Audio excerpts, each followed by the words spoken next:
Hello, this is Beate Gillette, the host of the Business Growth Architect Show, founder of The Future. And in this episode, I'm taking you through my list of the top 10 what's out and what is in, which playbook does not work anymore, and which playbook works right now. If you want to figure out how to be a founder of the future and what exactly the 10 things are you want to do to be ready for what's coming and for what you want to build, make sure you listen to the entire episode right now. This is the Business Growth Architect Show for founders who don't follow trends, they set them. For entrepreneurs who aren't here to fix the past, but to build the future they actually want to live in. Hi, my name is Beate Gillette. I'm a Palisades fire survivor, strategist, and the entrepreneur behind a multi-million-dollar tech exit to the gates. And every week, I bring you the fire, real guests, real strategy, and the real talk on how to control your mind, move fast, and create your future. This is where strategy meets energy, because your next level needs both. Let's grow. Welcome back. Beate Gillette here, the host of the Business Growth Architect. Today's topic is around the top 10. What's out? What's in? The old playbook is dead. Long live the new playbook for founders. Let's dive right in. So I want to take you through the things that I want to address in this particular podcast, and that's the 10 outs and the 10 ins. The number one out is hype for hype's sake. I think I've said this probably about 10,000 times by now, but trendy is not sustainable. Hype cycles leave businesses scrambling when this noise is over. AI is no longer a buzzword. It is now integrated in many processes and automations. Just because you're using AI, you're not an AI specialist. Just stop the hype. Hype works nowhere anymore, not in internet marketing, nowhere. The second thing that's not working is believing that AI is your answer to shitty creativity and has no personality. The number of outreaches I now get from sloppy and lazy business owners, that includes PR pitches for my podcast, where somebody just takes the description of a podcast that we wrote and puts it in their AI, and then comes up with the resume of the person that they're trying to sell to me to be on the podcast, and they say, make this person fit this show. Well, when I have my pre-call with this person and they're completely not a match because it's all made up, it's all fantasizing by AI, then it cannot work. You wasted my time and I might never book anybody from your company again. So the ChatGPT idea that everything sounds like ChatGPT on autopilot, your audience just completely turns it out.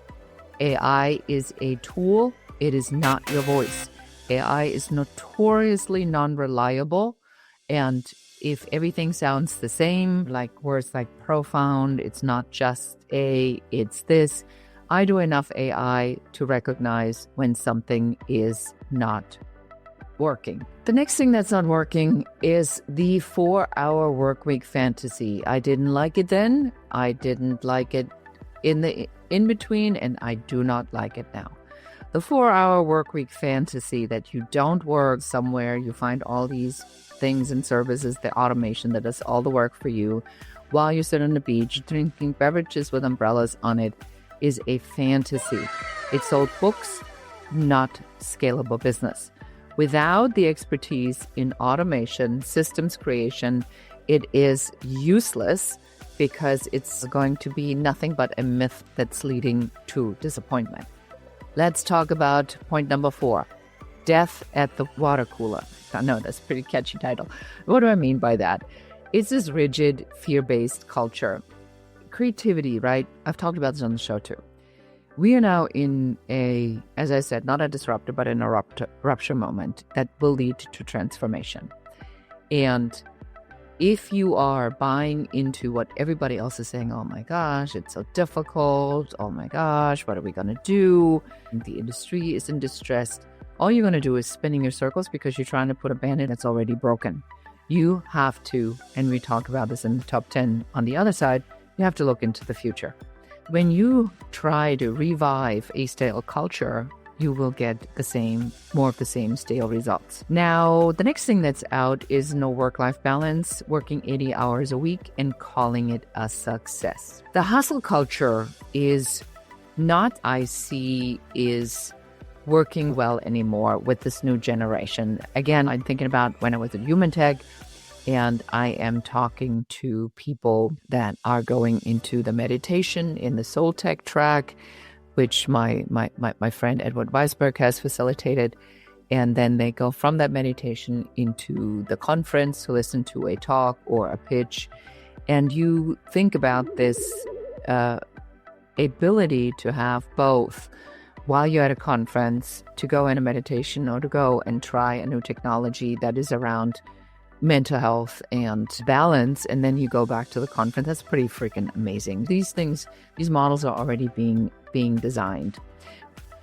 Do you really need to hustle? Well, there are times when you're going to need to hustle. I'm not going to lie, but it is not everything, and it's definitely not a badge of honor. Number 6, my favorite, bro marketing, bro influencing. What? 1% of the population wants a jet and hot girls and tequila and fast cars. When did that ever even become like a thing? When has this ever helped anybody to live a better life, other than it's an accumulation of toys and things that does not lead to inner fulfillment? It's really changing. Again, we're talking about this on the other side, that the engagement with what is really meaningful is a much hotter ticket right now.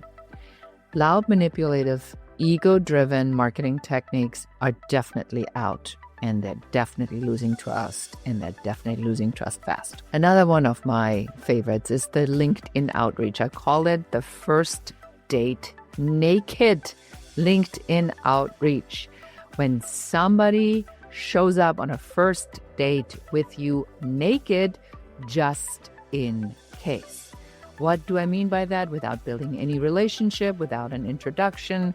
Hi, my name is Beate. I'm a business growth architect. I want you to give me 30 minutes of your time so I can sell you that you don't know if you even want, and you don't even know me. We don't have any trust. Let me just fall into the house with the door. Please, for crying out loud, don't do that. I get about 20 of these a day, and I find them incredibly annoying. I would never work with somebody who has not even enough respect for me to wanting to build a relationship. I just had this where I found another growth architect, and I reached out and I said, dude, you need to stop it. I have the trademark for growth architect. He says, well, growth architect's like not really a big thing. Everybody's a growth architect. Said nobody was a growth architect when I coined the term. Now everybody wants to be a growth architect. How do you think this is going to look when somebody searches for growth architect, and then I come up with tens of thousands of followers and articles out there, and then you come up with 300 followers? What your client's going to think? They think that you stole that stuff from me, which you did, knowingly or unknowingly. Do your homework. At least show your clients that you're creative enough, that you have that makes you stand out. Don't take other people's stuff. There's enough good stuff. If you use creativity, you hire somebody like us, and we can help you to do that. But that's just crazy. Then the next thing that doesn't work is transactional KPI-driven leadership. I like KPIs, key performance indicators, but you need to be clear about what you measure and why you measure it. We did a podcast with Jeff Smith about KPI. He's known as the grandfather of KPI. And he says, never measure people, only measure processes, and be clear on why this process needs to be measured. And that's gotten completely skewed and misappropriated if you really want to. So make sure that your leadership isn't just about output, but I have found when we treat people well, they perform a hell of a lot better. One of the main things that I see right now in the market is that a lot of founders are playing by old rules. So I'm getting a fair number of calls, and those calls are always around, we have changes in the entertainment industry, there's changes in the board game industry, there's changes in the manufacturing industry, in the e-commerce industry, the rules are changing, Facebook ads are changing, this is changing, production is moving away, what do we do? And I went to this conference called Human Tech Conference in San Francisco, and I heard from two of the authors of the book Stellar, which I highly recommend, Stellar as in a stellar company. And they had examined 1,500 models of disruptive technology or disruptors in an industry, and they've gone back many decades. And what they found is that when you think something is disrupting something, that it means that you are continuing to have, or you continue to do what you do, and then you simply incorporate this new thing into your existing thing.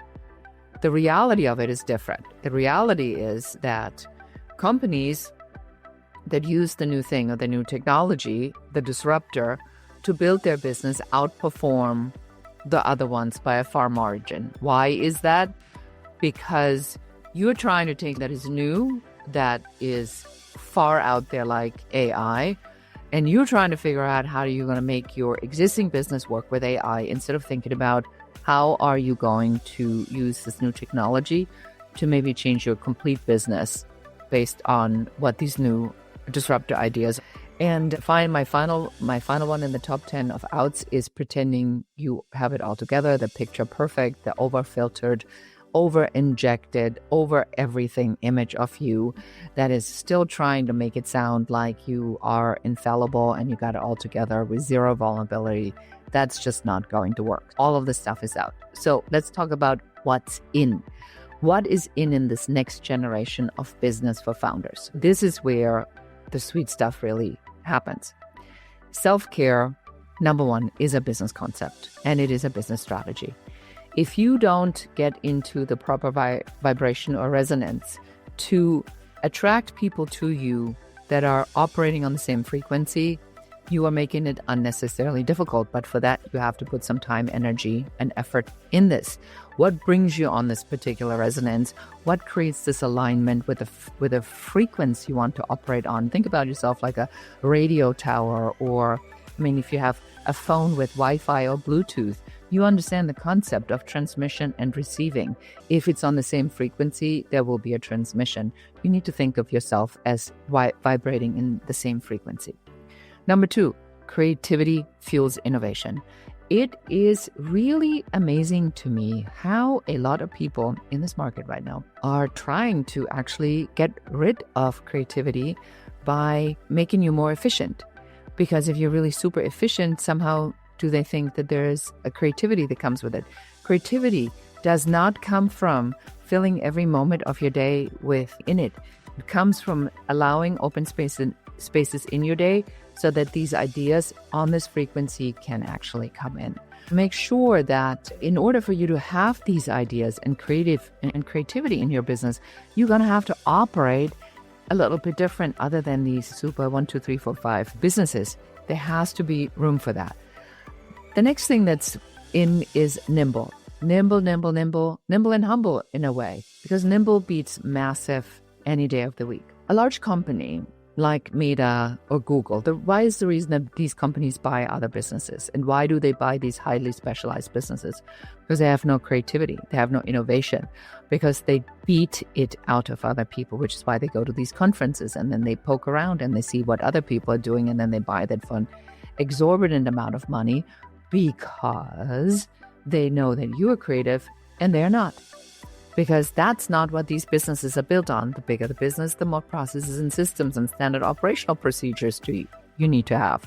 When you're a small business and there's a market change like we're seeing right now, it is much easier for us to adjust versus these gigantic companies. The next thing, number 4, what's in is collaboration over competition. Now, you all have heard my story that I have lost my home and everything that I own in the Palisades fires in January 2025. And what I have learned, and one of the greatest lessons really of my life, or the most meaningful lessons of my life, is when I saw that people came together to help us.